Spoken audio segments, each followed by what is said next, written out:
Headley, one of the directors at the Clear Company. Welcome to this series of podcasts, Let's Be Clear. 2020 has exposed the opportunity for an inclusion explosion in the workplace, but are we really at risk of an exclusion epidemic as we've never known it?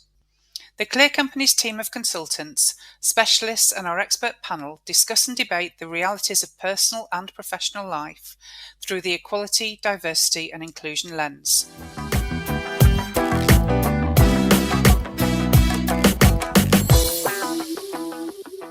So today I'm delighted to welcome to the Let's Be Clear podcast, Pauline Miller, Head of Talent Development and Inclusion at Lloyd's, and Dominic Christian, who is the Chair of Aon Reinsurance and the Deputy Chair of Lloyd's. So we've got some pretty powerful people on the podcast today, and we're discussing that topic of, let's be clear, lockdown's brought some changes in terms of flexible working. We've got people out of the office and working from home. But is it all good news from an employment perspective and specifically from that inclusion perspective? So, Pauline, what's your view on that? So I think obviously people went into lockdown very quickly and we had to make some very quick adjustments. But what we quickly noticed when you first move into lockdown is that the well-being element tends to build up over time. So psychologically, we can deal with the fact that we're going into lockdown for a week, 2 weeks or 3 weeks. But when there's an uncertainty of, I don't know when this is going to end, it starts to build up that level of anxiety and can really impact people's own well-being. Even if you are living in a house with other people, that can still impact your well-being. We also note that it's not great when we're just sat at screens and suddenly what would have been a 30-minute telephone call has become another Zoom, Teams, Skype or WebEx. And so we are constantly on screen time and that impacts our ability to do the work that we would normally have done, but also our own, again, health and well-being.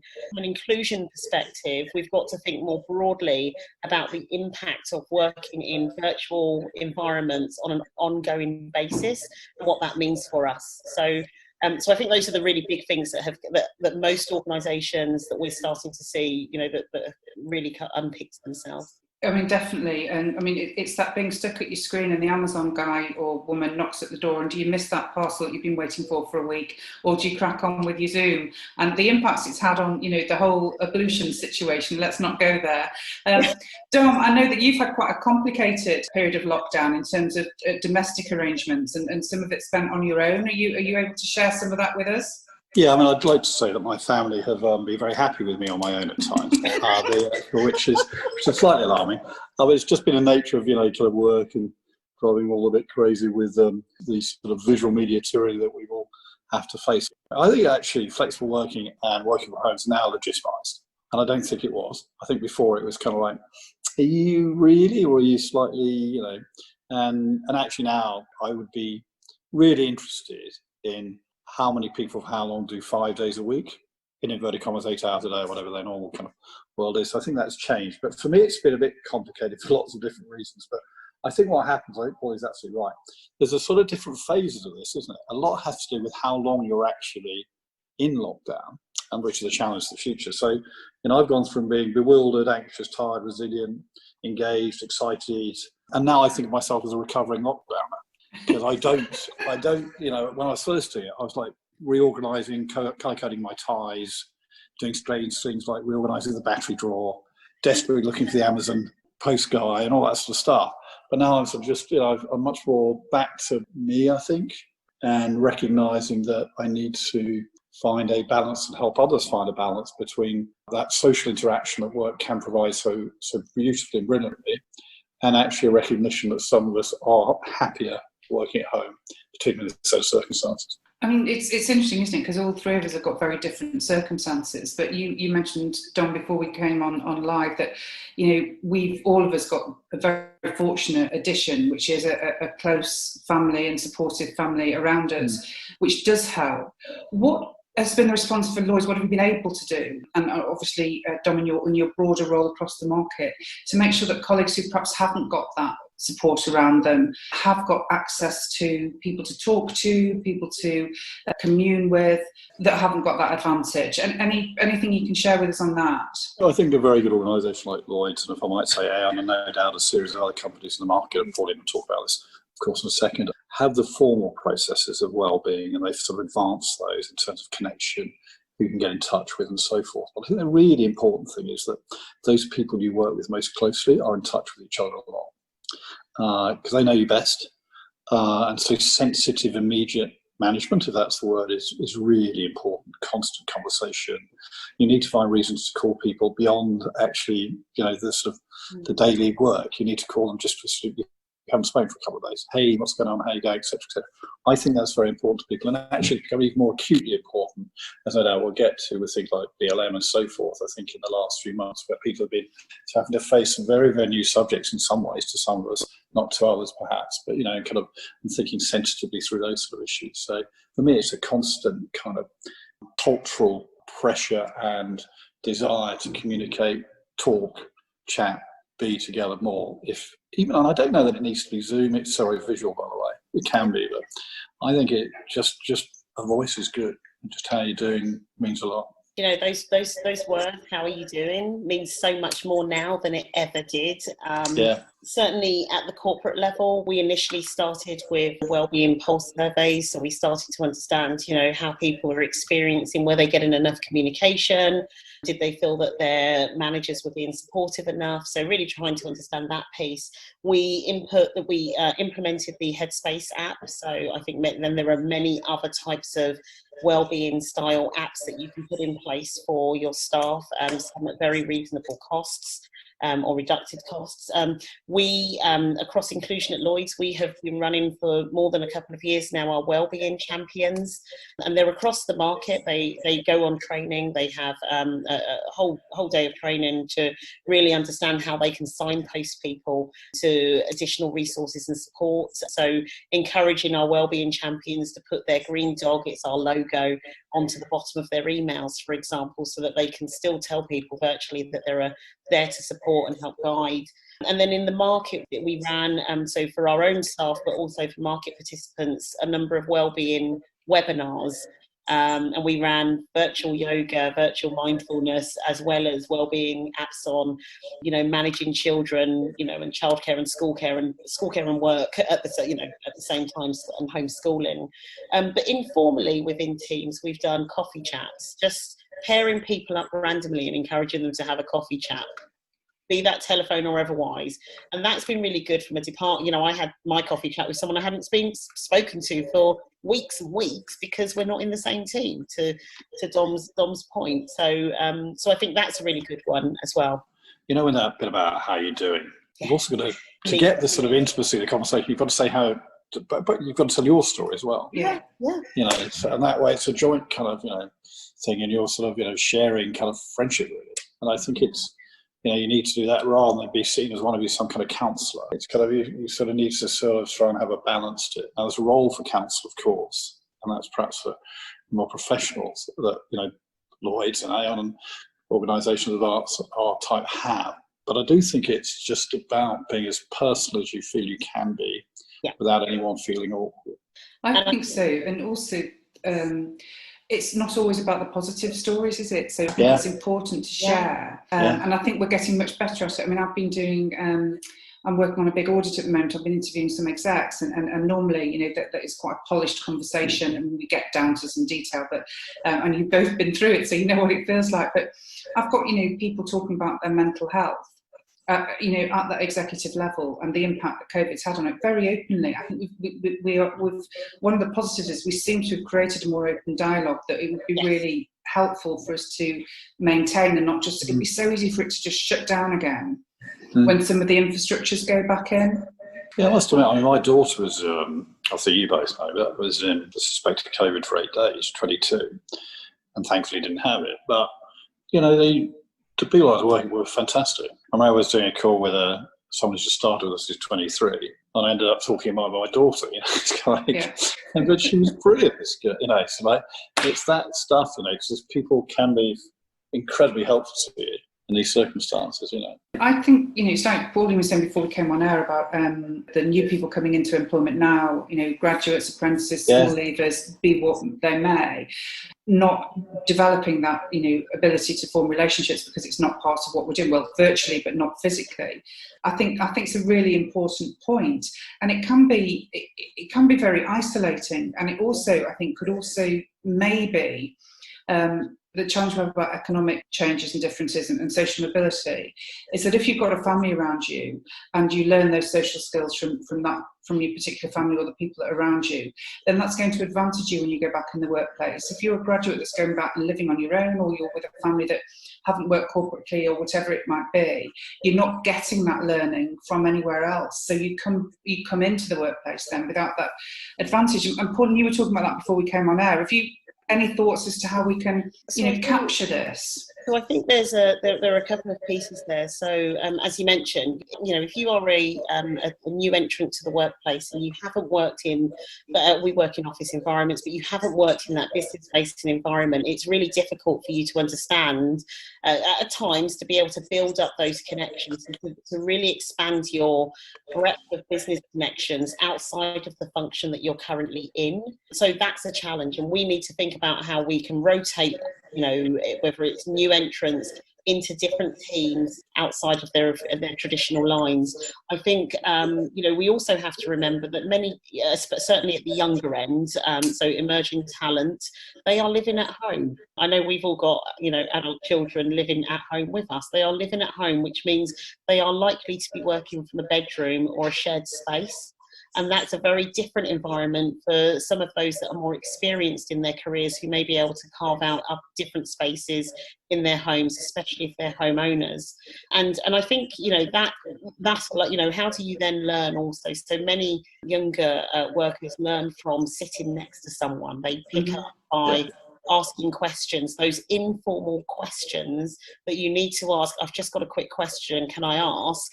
That becomes a 30-minute meeting in this current environment. So we've got to be able to use more of the technology tools so that people can just ping a question across and work out how we do that. So those chat forums, there's lots of different tools that we will use. Yeah, I mean, I think, I totally agree with Pauline. And I think the two, challenges of this have been, other than first and foremost the human crisis tragedy around that, have been mental health, being well-being, and soft learnings. Yeah. And soft learnings is really tricky, and it's a big thing for our industry, particularly not just the London part of the industry, but the insurance industry, because if you look at the sort of most of the leaders of the industry, they've obviously had a lot of soft learning education. You look at the chairman of Lloyd, to the CEO of Lloyd, for instance, you look at the style of them, for instance, and so forth.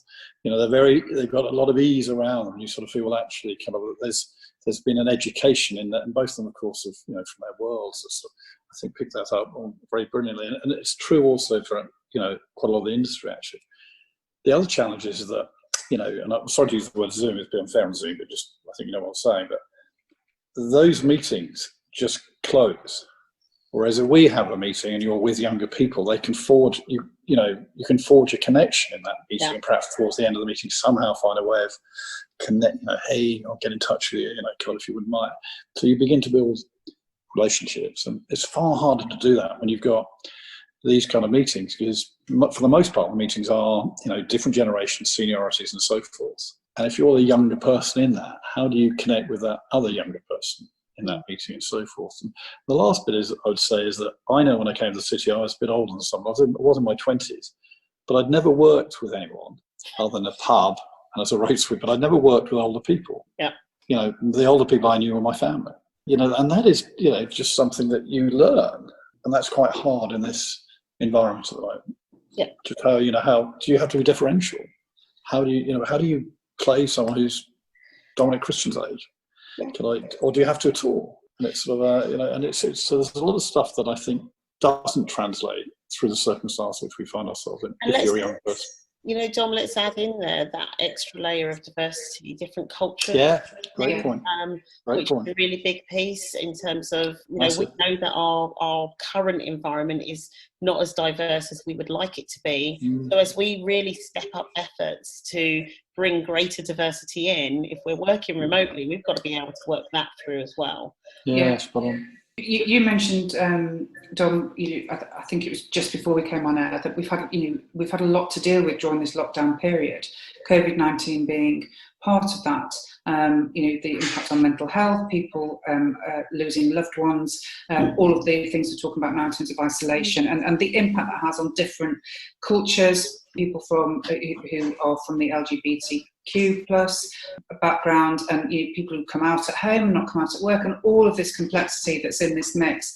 And then we've got Black Lives Matter, and the focus, certainly I can speak for everybody on this on this podcast, and hopefully everybody listening to it, the focus quite rightly on anti-racism, and what are we collectively now, we have to step up the pace on this and get something done. And we're all doing that, internalising it, intellectualising it, working out what we can do as individuals, because we're not in a collective zone. And I would just be really interested in both of your thoughts on how we can do that. How can we harness this, and how can we move it forward? One of the reflections that I've had around how you mobilise when you've got a sort of a really big crisis, but a really big awakening that says, we've got to change something. And if I liken it back to last year, when we went through the process of culture, we knew what was coming. We had all of the articles, but we had to really bed down and really pull some activity and really get some work done to really look at how we change our culture going forward. And a lot of that time was us working together in rooms. It was us going through detail. It was us talking and really having those conversations, really in-depth conversations about how we address culture from a market perspective and how can we move the dial forward. And, we've had to, and also how do we respond to people that are impacted by what they've read or seen or heard. And that was a much smaller, sort of element than Black Lives Matter. What we've got now is Black Lives Matter is on the news every single day. There is a reference.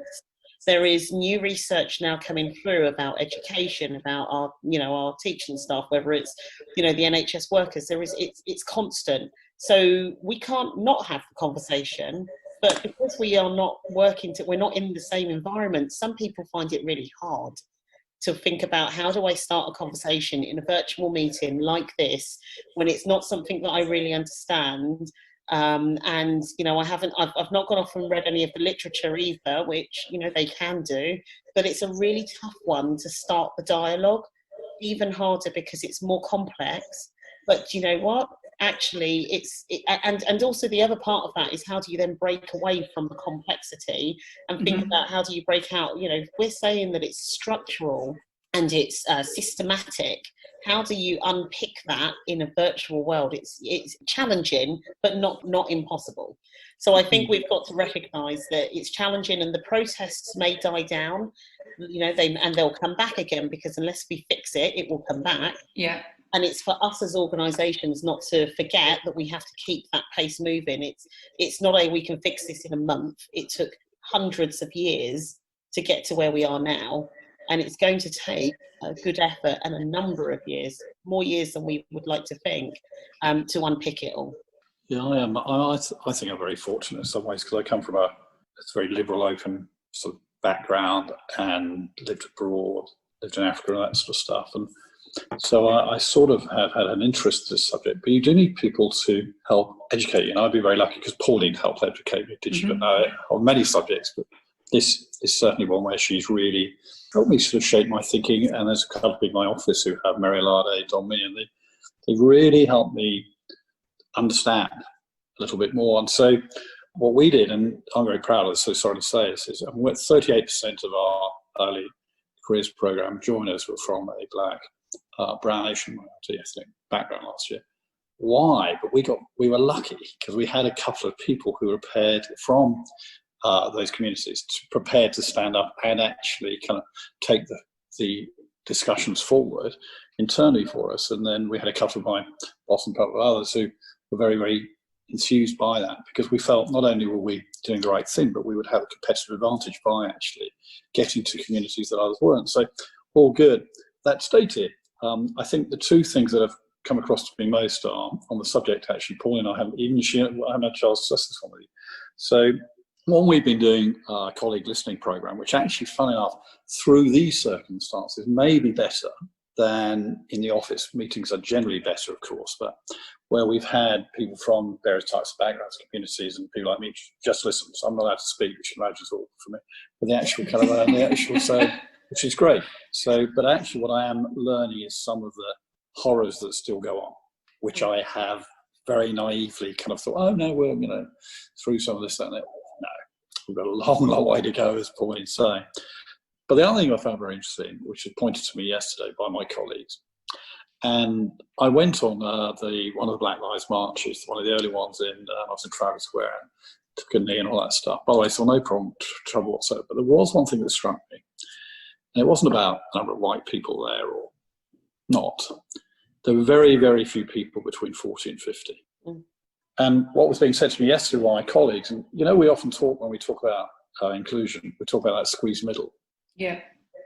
It's so apparent, not just in corporate life, but in society on these subjects. And it's really getting me thinking. So I'll try, Kate, because I'd love a sort of conversation, on occasion with you and Pauline as to how we think about that. Because it isn't just a problem. I thought it was a problem of corporate life.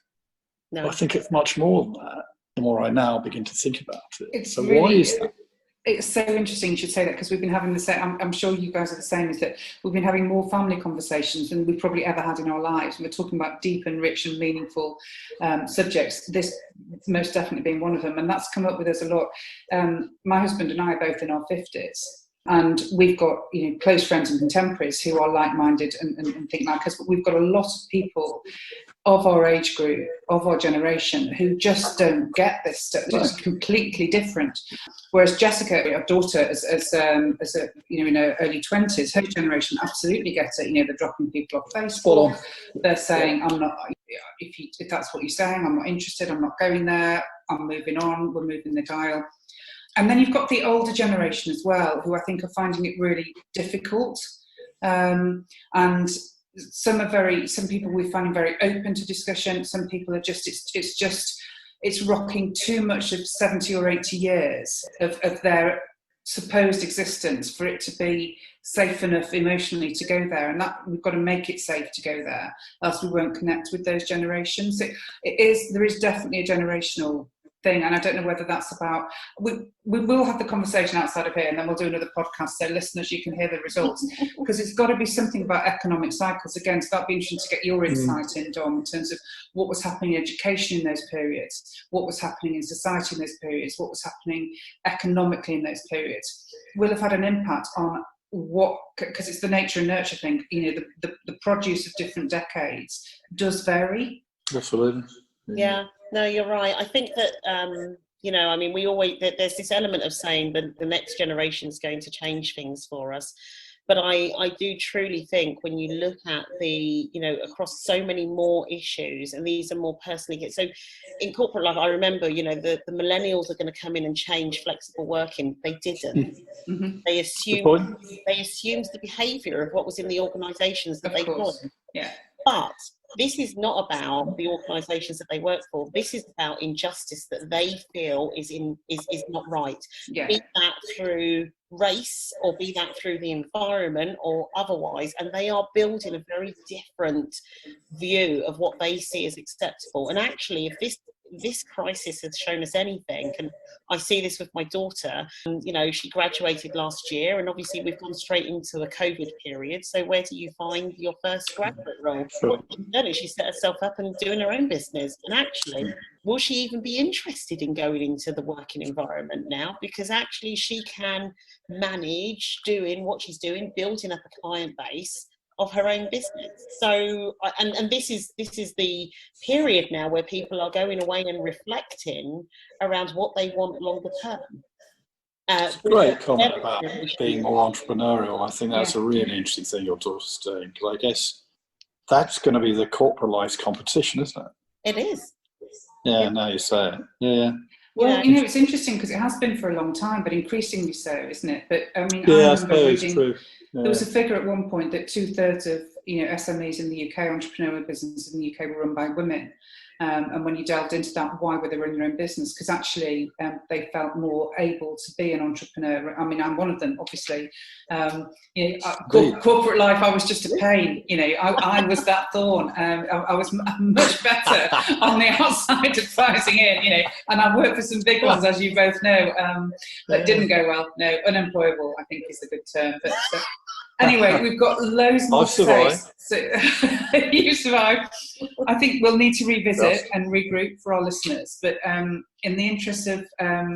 you can ask a question, Kate. I know you want a bit, but I just think one of the things about illness is that, and I hope this doesn't come across insensibly. Well, what we've got to get our minds to, of course, is what are our positives in the midst of not being insensitive to the great difficulties and tragedies. So, and to me, and it does include inclusion, this, and Pauline and I have discussed it, I mean, we could advance certain real subjects by 10 years through this. I mean, it's huge if we're able to. Inclusion is one of those.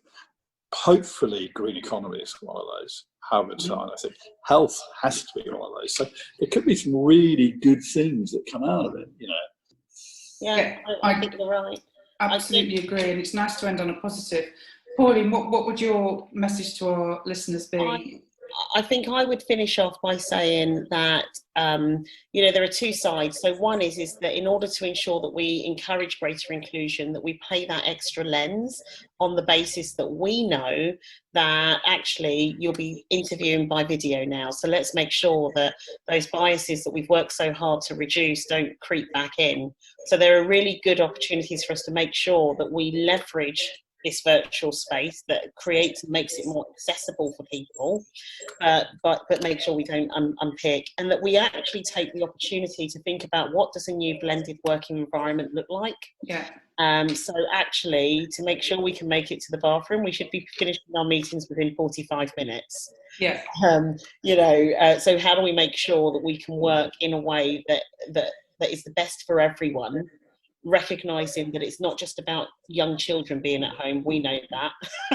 It's also, how do we make sure that we can have our adult time, having those rich conversations, because equally is important with our adult children as it is with our young. So this is a real opportunity for us to reinvent what the future looks like for the working environment. And that's the thing that really excites me. I mean, what a great point to end on. So it's a real opportunity to reinvent. Dom, you shared, this, we can progress by 10 years. And I think there's some stuff that we could do because we've got our eyes open, we're listening and we're hearing and we're seeing. So, the virtual environment, let's make sure that flexibility is equally delivered. Let's notice when it's the woman who's got the kids crawling all over and the husband's working in the background. Let's notice those things and let's have that dialogue and make it as okay for our male colleagues as our female colleagues to be interacting with their family during working hours when we're working from home. And I think that's something that could be transformational and maximise the opportunity that we've been given here. So on that note, I'd like to thank you both very much for your honesty, your authenticity as always, and most of all, of course, your insight. So thanks very much to Dom and to Pauline, and we'll see you again on Let's Be Clear.